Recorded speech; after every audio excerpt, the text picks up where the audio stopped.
နားဆင်နေကြတဲ့ကဘာသူကဘာသားမြန်မာပြည်သူပြည်သားများတိုင်းရင်ဘွားအားလုံးလူသားအားလုံးကိုကျွန်တော်တို့မေတ္တာပို့မေတ္တာခံယူပါ၏နှုတ်ခွန်းဆက်ပါသည်မကွေးတိုင်းမြိုင်မြို့နယ်ပခုတ်ကူခရိုင်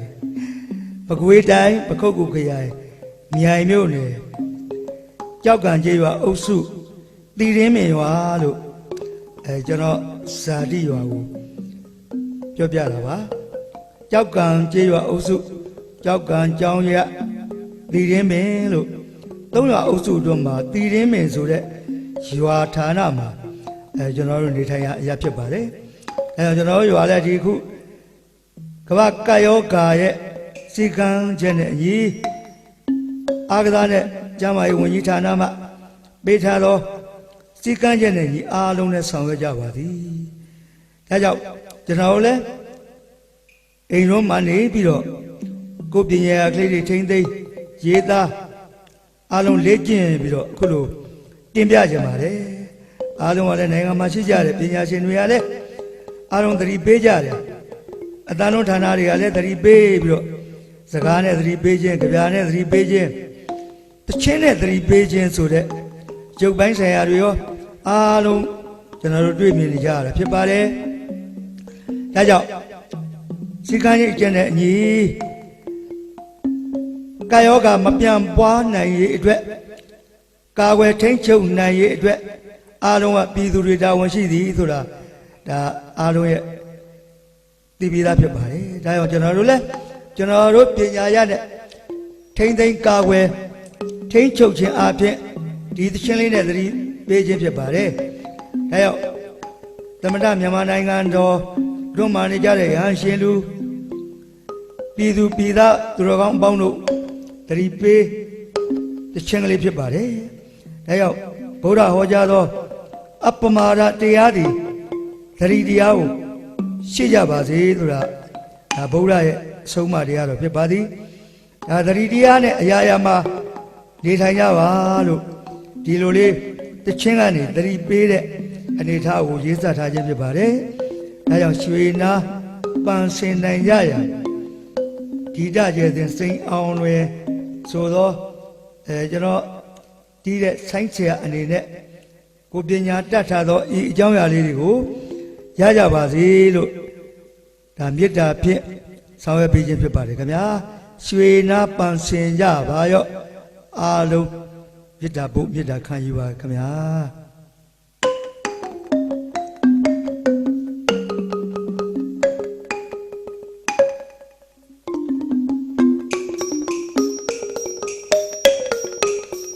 အတွေ့မြိုင်လို့သတိုင်မချို့တဲ့မကွေးတိုင်းမို့မြိုင်မြို့နဲ့သီရင်းမင်ရွာတို့များတွေကကဘာတီအောင်သတိပေးစားဆိုမဲ့ဒီကဘာသူကဘာသားတို့သတိပေးဖို့လိုအပ်မယ်ထင်လို့ပဲကာယောဂCOVID-19 ဒါစီတို့တို့များတွေ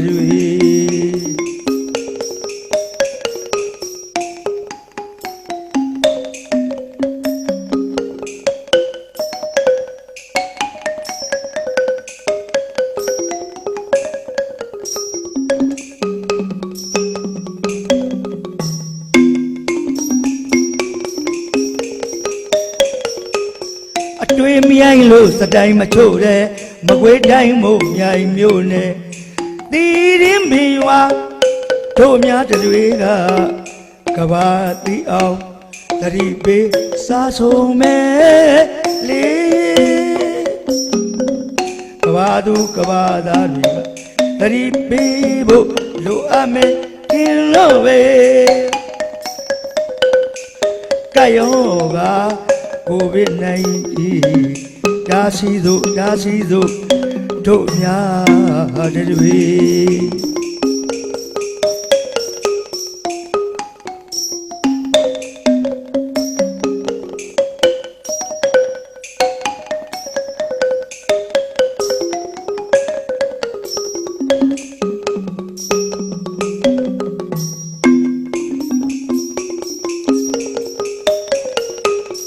နီလန်းအချက်ပြလို့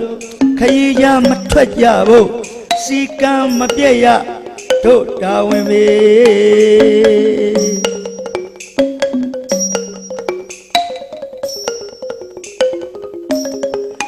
နီလန်းအချက်ပြလို့ခရီးရမထွက်ကြဖို့စီကံမပြည့်ရတို့တာဝန်ပဲဒီသူတွေတာဝန်ရှိသမို့ဝိုင်းဝန်းကာဝယ်ပါလေကျမ်းမာရေးဝန်ကြီးဌာနညွှန်ကြားမှုခံယူပါလေ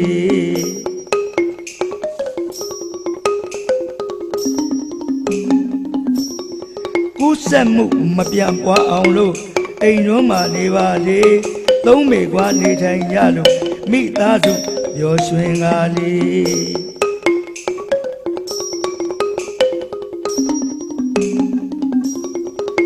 ကမ္ဘာကယောဂများများငြိမ်းဖို့ဆရာဝန်ဆရာမတို့အမြဲပဲစစ်ဆေးနေတို့မြန်မာနိုင်ငံပရိဟိတအသင်းမှဥက္ကဋ္ဌကြီးကအမှန်တွေးတဲ့အကြံပေးနေသမတမြန်မာနိုင်ငံတို့မြစ်တာအရေးဒီခုနာမိတ်အများအဆွေ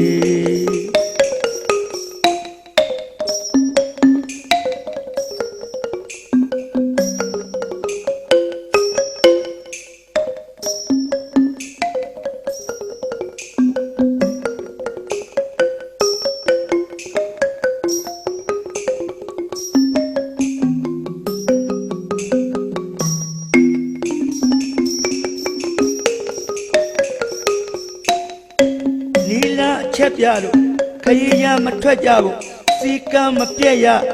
တို့တာဝန်ပဲ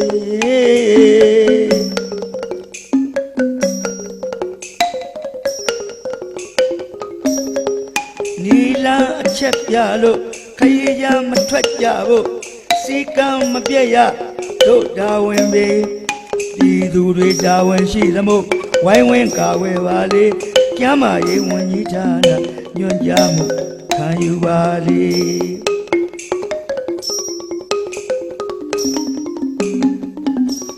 ကူးစက်မှုမပြန့်ပွားအောင်လို့အိမ်တွင်းမှာနေပါလေသုံးပေကွာနေထိုင်ရလို့မိသားစုပျော်ရွှင်ပါလေ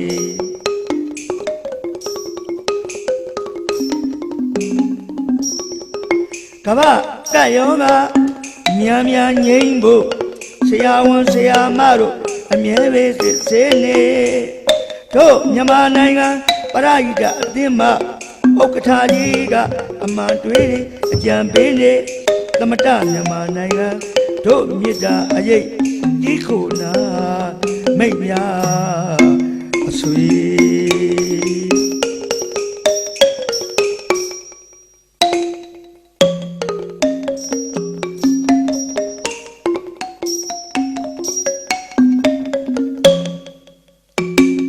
မြန်မာနိုင်ငံတောင်သဘူလိုက်အောင်သူတိုင်းပြေဆုံးချမ်းသာဆောင်ယူနိုင်လို့တွေ့ကြုံလျံပြားသည်ဩဆောင်ယူနိုင်လို့တွေ့ကြုံလျံပြားသည်ဒလေးဘုံနာမှာလွန်အေးရစီစိန်တွန်းလို့အိမ်တိုင်းသာယာသည်စီစိန်တွန်းလို့အိမ်တိုင်းသာယာသည်စိန်ဆိုင်စရာဂုံပြုဆိုသည်စရံဂုံပြုဆိုသည်စရံ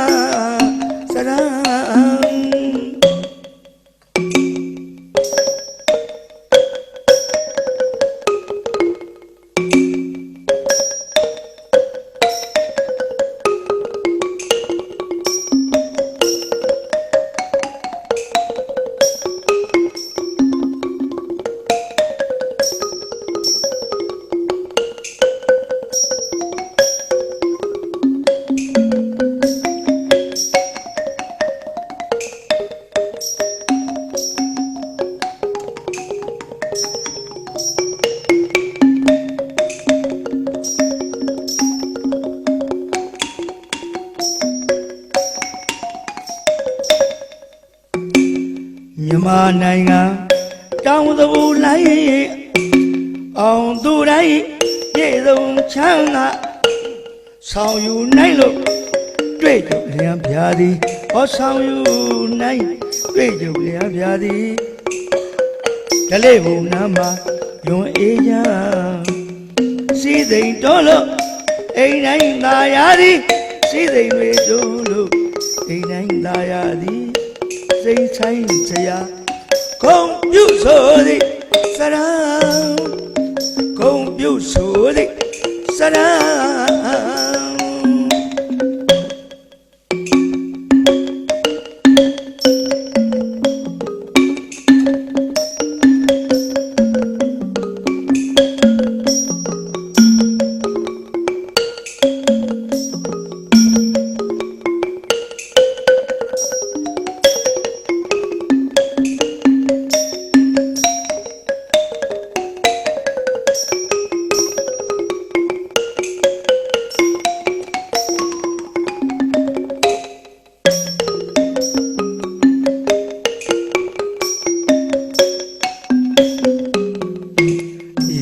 မြေသာယာစေကျမ်းမာရေးဒုက္ခပြေဝပါစေဤကဘာမြေသာယာစေကျမ်းမာရေးဒုက္ခပြေဝပါစေသမတမြန်မာနိုင်ငံပြည်သူများတွေမြစ်တာရောင်များပေါင်းမှုသရာတွေကမ္ဘာနိုင်ငံအသီးသီးမှလေညီနိုင်ကာဝဲလို့နေလူတိုင်းမှာလက်စေပါညလက်စေပါလက်စေပါတန့်ရှင်းအောင်လက်စေပါညလူတိုင်းမှာလက်စေပါညလူသူပွဲသဘင်တွေရက်ဆိုင်မှာခဏပါဇက်တွေနှာခေါင်းစီတွေတတ်ထားဖို့မမေ့နဲ့လေ90ယောကဘာတဝါငိမ့်ကြံပြောက်ကင်းရံမှာချမ်းသာကြပါစေ